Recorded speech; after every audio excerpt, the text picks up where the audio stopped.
एक कहानी एक नसीहत।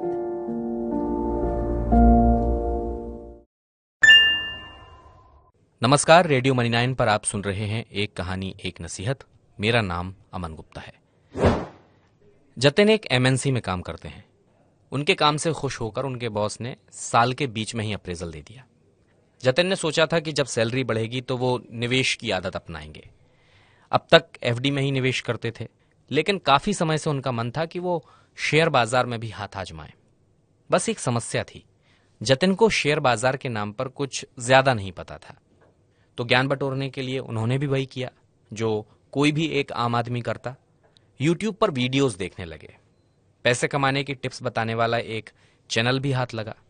शुरुआत में उस ट्रेडर की एडवाइस से जतिन ने बढ़िया पैसे भी बनाए और पैसे बनने लगे तो उस यूट्यूब चैनल पर जतिन का भरोसा भी बढ़ गया। अब वो जो भी टिप देता जतिन उसे आंख बंद करके मान लेते। एक दिन उनके उस फेवरेट यूट्यूबर ने एक कंपनी में निवेश करने की सलाह दी। कहा कि एक साल में 20% से ज्यादा रिटर्न नहीं मिला तो यूट्यूब चैनल बंद कर दूंगा। जतिन ने भी अपने मार्केट गुरु की सलाह मान ली और उनकी कई कंपनियों में करीब 2 लाख रुपए की पूंजी लगा दी और साल भर में उनका काफी पैसा डूब गया। जब जांच पड़ताल की तो जतिन को पता चला कि ये कंपनी तो पहले से ही दिवालिया होने की कगार पर है।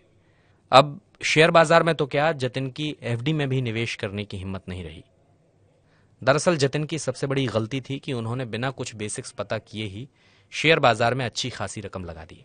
वैसे तो किसी भी कंपनी में निवेश करने की रणनीति बनाने से पहले उसे कई फंडामेंटल पैमानों पर परख लेना चाहिए, लेकिन इनमें सबसे पहला और सबसे महत्वपूर्ण पैमाना है प्रमोटर यानी कंपनी के मालिक की परख। कंपनी में निवेश करते समय प्रमोटर के ट्रैक रिकॉर्ड की जांच परख बहुत ज्यादा जरूरी है। कंपनी का प्रदर्शन प्रमोटर के रहते कैसा रहा है, यह भी जानना जरूरी है। प्रमोटर्स कंपनी को चलाने के लिए पूंजी जुटाते हैं। प्रमोटर्स की हिस्सेदारी का मतलब है कि कंपनी के कुल शेयरों में से प्रमोटर का हिस्सा कितना है। कंपनी के सभी तरह के अहम फैसलों के लिए प्रमोटर जिम्मेदार होता है। ऐसा माना जाता है कि जिस कंपनी में प्रमोटर का जितना ज्यादा हिस्सा होगा वो उतने ही अच्छे निर्णय कंपनी के लिए लेगा। मार्केट रेगुलेटर सेबी के नियमों के मुताबिक किसी भी कंपनी में प्रमोटर होल्डिंग 75% से ज्यादा नहीं हो सकती।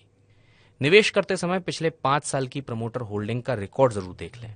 अगर प्रमोटर होल्डिंग बढ़ रही है या स्थिर भी है तो कंपनी भरोसेमंद है। अगर ये घट रही है तो फिर ध्यान देने की जरूरत है। यह भी जांच लेना चाहिए कि प्रमोटर ने कितने शेयर गिरवी रखे हैं। गिरवी रखे शेयरों की मात्रा केवल एक सीमा तक ही सही है। अगर गिरवी रखे शेयरों की मात्रा 50% या उससे ज्यादा है और लगातार बढ़ रही है तो फिर आपको सतर्क होना है।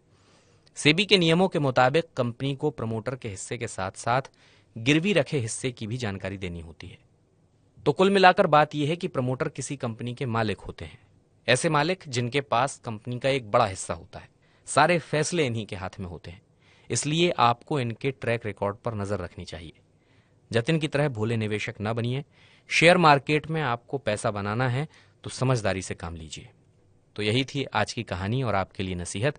कैसा लगा ये बुलेटिन हमें जरूर बताइएगा। अगर आप बिजनेस और फाइनेंस से जुड़ी खबरों से लगातार अपडेट रहना चाहते हैं तो मनी 9 का मोबाइल ऐप जरूर डाउनलोड कर लीजिए। इस बुलेटिन को तैयार किया है हमारी साथी आंचल चौधरी ने। मेरा नाम अमन गुप्ता है। अपना ख्याल रखें। नमस्कार। एक कहानी एक नसीहत।